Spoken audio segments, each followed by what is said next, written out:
Mesdames, Messieurs, peuple congolais, excusez-moi de la qualité de l'image, mais ce qui compte pour moi, c'est le message que je vais ici faire passer pour les besoins de l'histoire. Parce que un peuple qui n'a pas de mémoire collective sera toujours dans la récurrence des mêmes erreurs. Et nous les avions constatées depuis l'indépendance jusqu'à nos jours.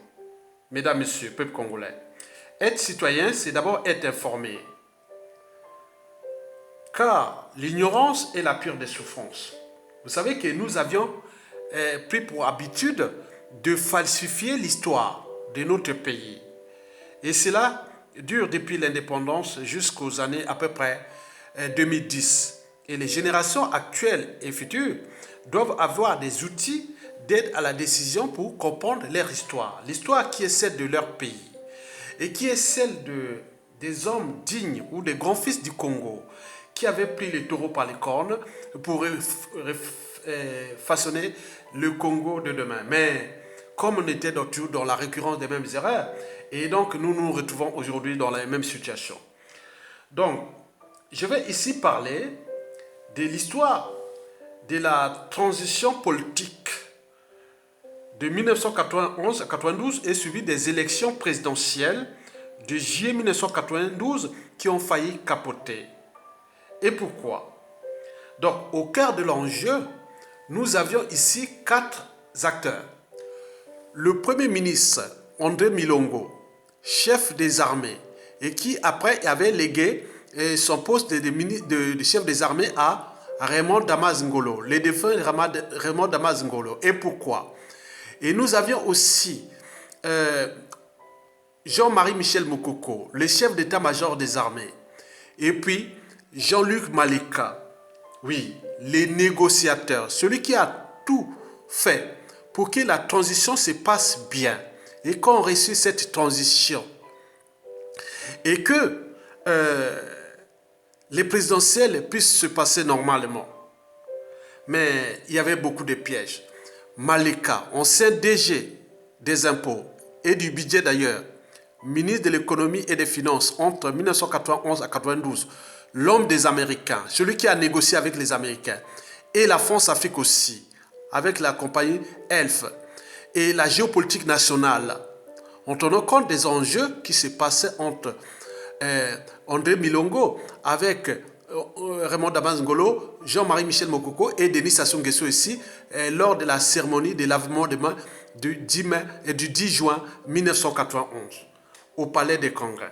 Mesdames, Messieurs, peuple congolais, comment Milongo, Mokoko et Raymond Damas Ngolo et Maleka ont pu sauver la transition politique et les présidentielles? Repartons sur les contextes de l'époque. 1989, fin du mur de Berlin, la chute du mur de Berlin. Donc c'est la fin de la guerre froide, où le monde était divisé entre l'Union des républiques soviétiques, c'est-à-dire les Russes, et les Américains. Et nous étions un pays communiste, du côté du bloc soviétique. Et donc, après la fin du mur de Berlin, le président de l'époque français, le président de la France-Afrique, avait convoqué la conférence de la Baule et qui devait mettre en place le multipartisme. Et pendant la même année, il y avait eu un coup d'État au Tchad. Idriss Déby du Tchad arrivait au pouvoir. Mais il y avait aussi des transitions politiques au Bénin, au Congo-Brazzaville et en République démocratique du Congo.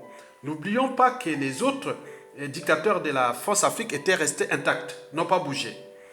Mais pour aller à la transition, il y a eu 2 éléments. Mokoko, le chef d'état-major des armées, et les syndicalistes qui n'est pas là au Kamba Yangoma. Donc, nous avons fait la période, la conférence nationale souveraine qui s'est passée entre février et juin 1991. Donc, au 10 juin 1991, ici, c'était la cérémonie de lavement des mains. Et entre Monseigneur Kombo, qui était le président pendant cette période de la conférence nationale, et Sassou Nguesso ici, on voit le premier ministre ici, Milongo, et son gouvernement derrière. Donc, C'était le 10 juin 1991. Et alors là commença la période de transition. Elle avait pour objectif simplement préparer les élections présidentielles de juillet 1992. Parmi ces élections, il y avait des élections locales pour les maires et législatives pour les députés, sénatoriales pour les sénateurs et présidentielles qui avait mis au pouvoir le président Pascal Lissouba. Mesdames, Messieurs, mais c'est là que commença tous les soucis, tous les dangers. L'enjeu des ennemis de l'extérieur et de l'intérieur, c'est d'abord de capoter la transition et surtout les présidentielles. Mesdames, Messieurs, peuple congolais.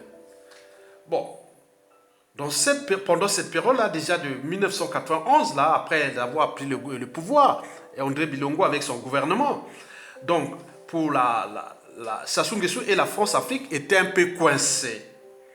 Donc, la société totale, actuelle, c'est-à-dire à l'époque c'était ELF, était un peu en difficulté, d'autant plus qu'il y avait les jugements de COSA et qui n'avaient pas le permis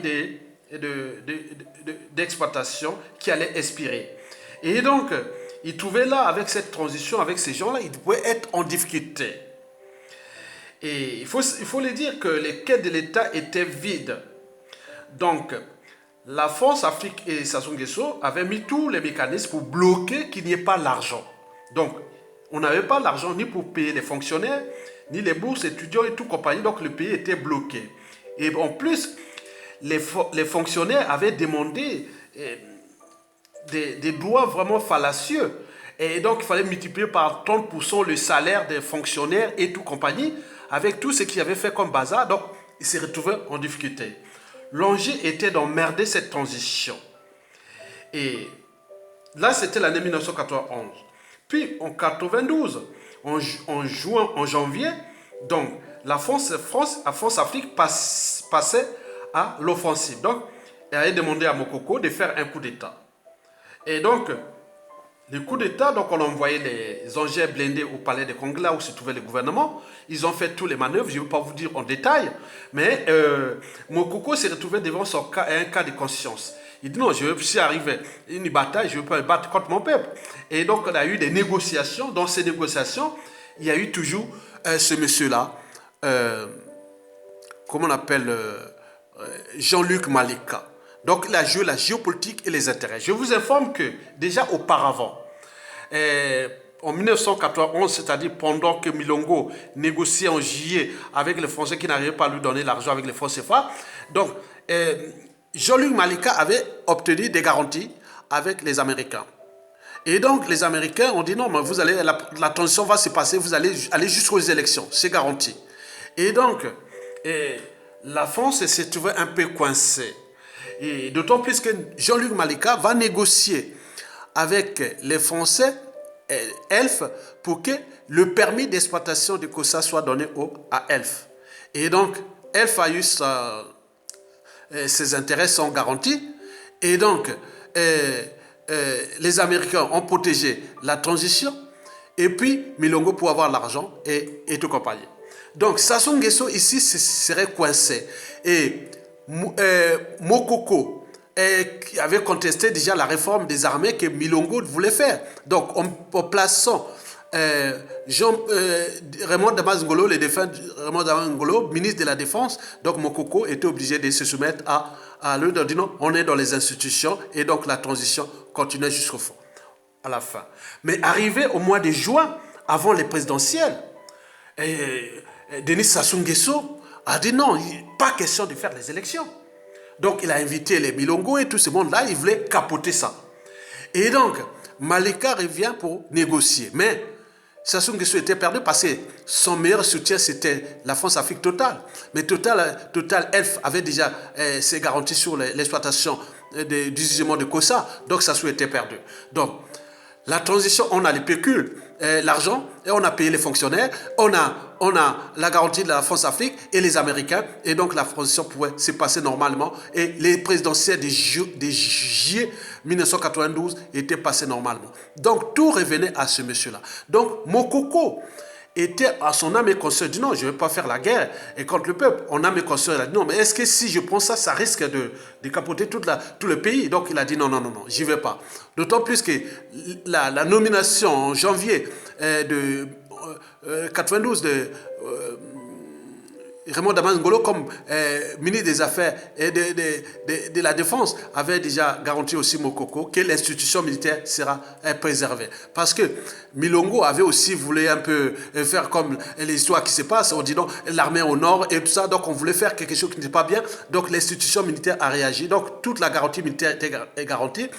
Au niveau économique, la France-Afrique avait ses intérêts, les Américains ont donné la garantie, donc les élections présidentielles de 1992, de juillet 1992, allaient se passer dans les conditions normales, parce que tout le monde était servi, et vous connaissez. Donc, pour l'histoire, je ne vais pas rentrer en détail sur la chronique, ceux qui sont en France, je vais dire à Jean-Luc Malika, qu'on s'est appelé même hier, et donc, je vais lui demander simplement que tous ceux qui ont l'esprit de l'histoire, il faut que vous contactez Jean-Luc Malika, qui est ici en France, dans le sud de la France, pour que vous puissiez parler de cette histoire-là de manière historique, mais pas dans le sens, parce qu'il y a encore beaucoup de gens ont disparu et autres. Il y a eu l'intervention de plusieurs ministres. Il y a eu même la femme qui a, au moment que Milongo, le gouvernement était encerclé au palais de Congrès, c'est la plus courageuse, c'était une femme. Et tous les autres, elles pleuraient, ils pissaient, mais quand on les a libérés. Bon, Mokoko avait pris ça,